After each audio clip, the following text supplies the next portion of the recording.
Pugngan ka ba sa imong silingan kung imong kuralon ang imong yuta? Niya ang general rule, ang unang tan-aw sa balaod. Ikaw nga tag-iya sa yuta, doon na kay katungod unsaon ang paggamit sa imong yuta. Ug kabahin sa timailhan nga ikaw mao'y tag-iya sa yuta, ang pagpangural sa imong yuta.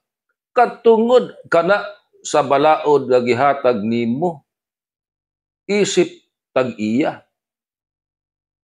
Pero ang problema god, dunay mga managsilingan ang nag-away kay wa magkauyon sa imuhang pagpangural. Kamo mga tag-iya syuta, labing maayo mukuha mo daan og fencing permit sa barangay o sa munisipyo. Og adtos munisipyo adto man mo ana punta sa Office of the Building Officials, UBO, aron nga malikayan ang samok.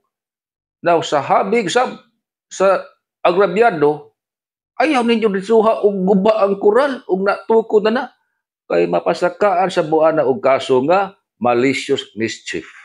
Og di gyud magkasinabot sa pagpangural. Korte gyud mo paingon ana. Pero sa unang tan-aw sa balaod, ang tag-iya dunay katungod pagpangural.